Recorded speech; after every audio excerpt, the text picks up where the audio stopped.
الحمدللہ رب العالمین والصلاة والسلام علی سید الانبیاء والمرسلین اما بعد فاعوذ باللہ من الشیطان الرجیم بسم اللہ الرحمن الرحیم الصلاة والسلام علیک یا رسول اللہ وعلی آلک وصحابک یا حبیب اللہ الصلاة والسلام علیک یا رحمۃ للعالمین وعلی آلک وصحابک یا شفیع المذنبین۔ حمد و صلات کے بعد حضور نبی کریم صلی اللہ تعالی علیہ وسلم پر درود پاک پڑھنے کے حوالے سے حدیث مبارکہ پیش خدمت ہے۔ حضور نبی کریم صلی اللہ تعالی علیہ وسلم نے فرمایا، جو مجھ پر درود پاک پڑھے گا وہ دوزخ میں نہیں جائے گا۔ اصول برکت کے لیے ایک مرتبہ درود پاک پڑھ لیتے ہیں۔ صلو علی الحبیب بقلبک یطیب صلی اللہ تعالی علی محمد صلاۃ و سلام علیک یا سیدی یا رسول اللہ۔ علماء کرام، سادات عظام اور شان اسلام چینل کے ناظرین کرام، ہم بات کرتے ہیں معاشرے کی اور معاشرے کو سدھارنے کے حوالے سے، لیکن ہم کہیں یہ بھول جاتے ہیں کہ معاشرہ جو ہے وہ فرد سے بنتا ہے، اور اس معاشرے کو بنانے میں تمام افراد کا کردار شامل حال ہوتا ہے۔ ایک مختصر سا واقعہ آپ کے سامنے پیش کرتا ہوں، جس میں سیکھنے کے حوالے سے بہت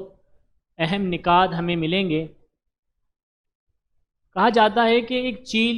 کئی دن سے کبوتر خانے، یعنی جہاں کبوتر رکھے جاتے ہیں، اس کبوتر خانے کے پاس چکر لگا رہی تھی کہ کبوتروں کا شکار کر سکے، لیکن ایک بھی کبوتر اس کے ہاتھ نہیں آیا۔ کئی دن گزر گئے، آخر کار چیل کبوتر خانے کے قریب جا کر بہت ہی میٹھے انداز میں، بہت ہی پیار بھرے لہجے میں اس نے کہا، پیارے کبوتروں، میں تمہاری حفاظت کرنا چاہتی ہوں،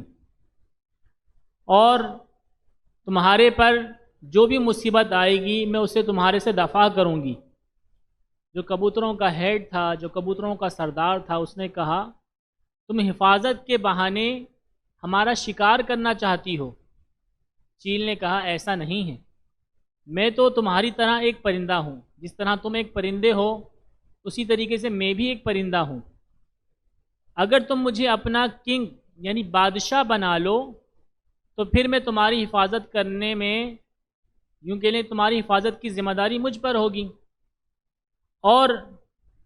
کوئی بھی تمہارے پاس مصیبت آئے یا تمہاری جان کو کوئی بھی خطرہ لاحق ہو تو میں اسے تم سے دور کر دوں گی۔ سردار جو کبوتروں کا ہیڈ تھا، اس نے کہا کہ ایسا ہرگز نہیں ہو سکتا، مگر چیل روزانہ وہاں آتی اور روزانہ اس کبوتر خانے کے باہر آ کر بہت ہی پیاری پیاری اور یوں کہہ لیں کہ لالچ بھری باتیں ان کے سامنے کرتی۔ ایک دن اچانک اسی اثنا میں، یعنی جب کبوتر خانے کے باہر چیل اپنا لیکچر یعنی پیار بھرا انداز ظاہر کر رہی تھی، تو اسی دوران جو ہے ایک بلی جو ہے کبوتر خانے پر حملہ آور ہوتی ہے اور کبوتروں کو جو ہے وہ مارنے کے لیے پکڑنے لگتی ہے۔ تو وہی چیل جو ہے اپنے پنجوں سے اس بلی پر حملہ کرتی ہے، یہاں تک کہ اپنے پنجے سے حملہ کر کے اس بلی کو کبوتر خانے سے دور بھگا دیتی ہے۔ اب یہ سارا منظر دیکھ کر کبوتروں کو یقین آ گیا کہ بھائی یہ چیل تو بڑی ہی مخلص ہے اور یہ اپنے دعوے میں بڑی سچی ہے، اور اس نے ہمارے سے مصیبت کو دور کیا ہے اور ہماری امداد کی ہے اور ہمیں مصیبت سے نکالا ہے۔ اگلے دن سارے کبوتروں نے آپس میں مشورہ کیا اور چیل کو اپنا کنگ یعنی بادشاہ بنا لیا، اور کچھ دنوں بعد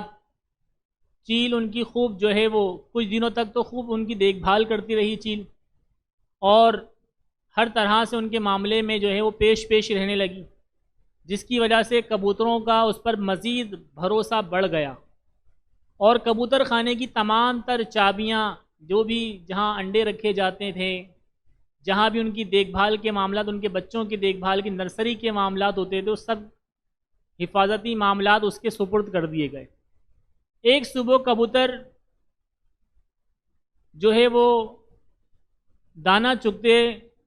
چیل کے پاس آ کر بولی کہ تم لوگوں نے مجھے اپنا کنگ یعنی بادشاہ بنا لیا ہے، تم لوگوں نے مجھے اپنا کنگ بنایا، بادشاہ بنایا ہے، لیکن میں کب تک بغیر کھائے پیے زندہ رہ سکتی ہوں؟ اور جب میں زندہ ہی نہیں رہوں گی تو تمہاری امداد کون کرے گا، تمہاری حفاظت کون کرے گا، اور پھر تمہارے سے مصیبتوں کو دور کون کرے گا؟ لہٰذا میں روزانہ اپنے مرضی سے تم میں سے کسی ایک کا شکار کرنا چاہتی ہوں، اور میں جب تک زندہ رہوں گی یہ معاملہ چلتا رہے گا۔ یہ کہہ کر چیل جو ہے وہاں سے چلی گئی، اور پھر روزانہ صبح جو ہے وہ روزانہ اس کا معمول بن گیا کہ وہ ایک کبوتر کو لے جا کر اپنی خوراک بناتی۔ تو ناظرین کرام، اس واقعے کے اندر ہمیں سیکھنے کے لیے بہت کچھ ملتا ہے، اہم نکات ہیں کہ اگر معاشرہ فرد سے بنتا ہے تو ہم نے اپنے ہی ہاتھوں سے جو ہے ہم نے معاشرہ بنایا ہے۔ ہم پر اگر ظلم ہو رہا ہے تو ہم نے ظلم کو اپنے ہاتھوں سے اپنے اوپر مسلط کیا ہے۔ ہم اپنی اگر دانشوری اپنی عقل سے کام لیتے تو آج یہ دن دیکھنا نصیب نہ ہوتا۔ ہر طرف یوں کہہ لیں کہ ظلم کا دور دورہ ہے، اور ہر ایک اپنی مفاد اور اپنے یوں کہہ لیں کہ ذاتی انا پر، ذاتی اناد پر جو ہے وہ عوام کو قربان کرنے پہ لگا ہوا ہے۔ کچھ یہی حالت، کبوتروں والی حالت ہماری عوام کی ہو گئی ہے کہ کہیں کوئی سیاسی جماعت جو ہے وہ اپنے مفاد کے لیے جو ہے وہ عوام کو قربان کیے جا رہی ہے، کہیں جو ہے کوئی تحریک جو ہے اپنی ذاتی مفاد کے لیے، اپنی ذاتی یا سیاسی مفاد کے لیے جو ہے وہ روزانہ کسی نہ کسی بندے کو جو ہے وہ خوراک بناتی چلی جا رہی ہے۔ ناظرین کرام، ہم اگر اپنے ہاتھوں سے ہی ساری چیزیں خود کرتے آئے ہیں تو اپنے ہاتھوں سے ہمیں سے درست کرنا ہوگا۔ ظلم ہم پر کرنے والے ہم نے اپنے آپ پر خود مسلط کیے ہیں۔ ہمیں یہ چاہیے کہ ہم اپنے آپ کو خود مختار رکھیں۔ اپنے حفاظتی معاملات دوسرے کے سپرد کرنے سے اچھا ہے کہ اپنی حفاظتی معاملات اپنے ہی ہاتھ میں رکھیں تاکہ آپ پر کوئی مسلط نہ ہو سکے۔ تو آج کا واقعہ، آج کا درس، آج کا نکات یہی ہے کہ ہمیں معاشرے کی درستگی کرنی ہے تو سب سے پہلے ہمیں اپنے آپ کو درست کرنا ہے، اور ہمیں خود مختار ہونا پڑے گا۔ ہمیں اپنے